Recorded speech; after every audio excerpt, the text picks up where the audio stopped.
कुरुक्षेत्र के theme park में अंतर्राष्ट्रीय गीता महोत्सव के मौके पर वैश्विक गीता पाठ का आयोजन किया गया, जिसमें हरियाणा के मुख्यमंत्री मनोहर लाल और असम के मुख्यमंत्री हिमंता बिस्वा शर्मा भी शामिल हुए। इस दौरान 18,000 स्कूली छात्रों ने एक साथ 1 मिनट तक गीता पाठ किया। कार्यक्रम के दौरान मुख्यमंत्री मनोहर लाल ने कहा कि धर्मक्षेत्र कुरुक्षेत्र की पूरी दुनिया भर में एक विशेष पहचान बनी है।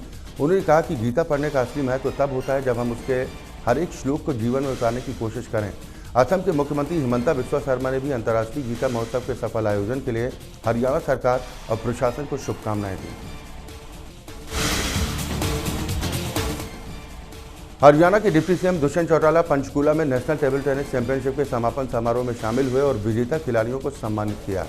इस दौरान डिप्टी सीएम दुष्यंत चौटाला ने कहा कि खेल से युवाओं के अंदर नेतृत्व के गुणों का विकास होता है।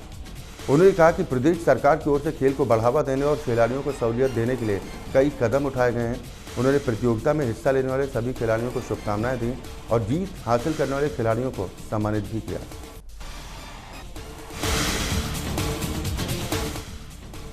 मुख्यमंत्री मनोहर लाल 24 दिसंबर को लोहारू के सिंघारी में अन्नदाता महासम्मेलन में शामिल होंगे और विकास परियोजनाओं का शिलान्यास करेंगे। सीएम के दौरे से लेकर कृषि मंत्री जेपी दलाल ने अन्नदाता महासम्मेलन की तैयारी का जायजा लिया। कृषि मंत्री ने जानकारी देते हुए बताया कि सीएम मनोहर लाल 17 परियोजनाओं का उद्घाटन शिलान्यास करेंगे। कृषि मंत्री ने दावा किया कि सिंघानी में आयोजित अन्नदाता महासम्मेलन में लाखों की संख्या में किसान हिस्सा लेंगे।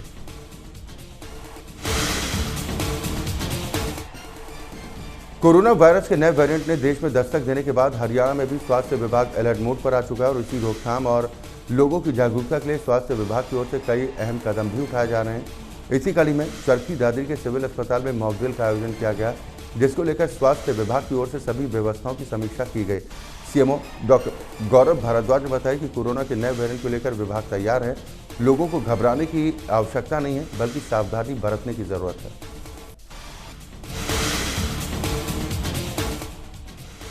केरल में कोरोना वायरस के नए वेरिएंट मिलने के बाद पंचकूला स्वास्थ्य विभाग ने भी अलर्ट जारी कर दिया है। इसको लेकर पंचकूला के स्वास्थ्य विभाग की ओर से बाकायदा एडवाइजरी जारी की गई।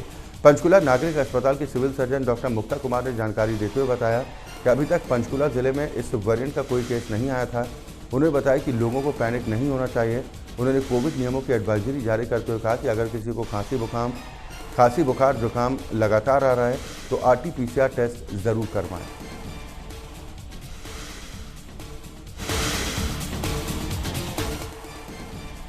डबवाली अग्निकांड की 28वीं वर्षी के मौके पर लोगों ने नम आंखों से श्रद्धांजलि अर्पित की है। सभी लोग इस घटना की याद में बने स्मारक स्थल पर इकट्ठा हुए और श्रद्धांजलि अर्पित की। आपको बता दें कि साल 1995 में एक मैरिज पैलेस में हो रहे स्कूल के वार्षिक कार्यक्रम में भीषण अग्निकांड हुआ था, जिसमें 258 बच्चों समेत 442 लोगों की मौत हुई थी।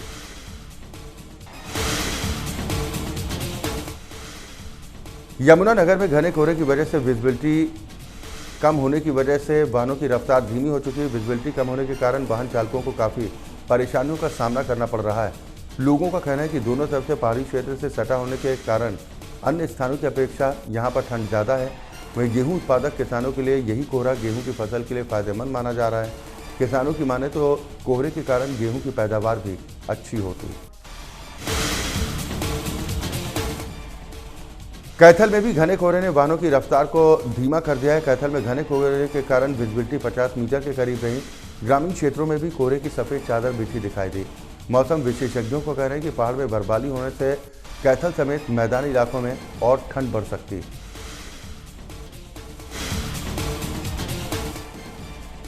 फतेहाबाद में घने कोहरे की वजह से सड़क हादसा हो गया, जहां पर एक कार सड़क से उतरकर पेड़ों से जा टकराई, जिसमें कार सवार युवक घायल हो गया। कार सवार युवक को अस्पताल में भर्ती कराया गया। बताया जा रहा है कि युवक दिल्ली से पंजाब की ओर जा रहा था। इसी दौरान ये हादसा हुआ। प्रशासन की ओर से लगातार लोगों से कोहरे के दौरान सावधानी से वाहन चलाने की अपील भी की जा रही है।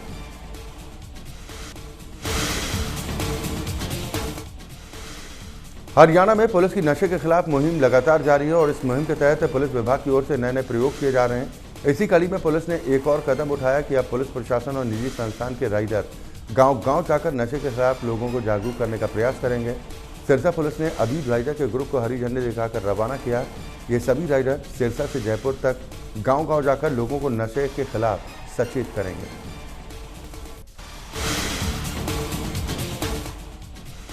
असंध में तेज रफ्तार ट्रक के गलत लेन से ओवरटेक करने की वजह से बड़ा सड़क हादसा हो गया। हादसे के दौरान टेम्पो पलटने की वजह से सड़क पर चल रहा बाइक सवार व्यक्ति भी घायल हो गया।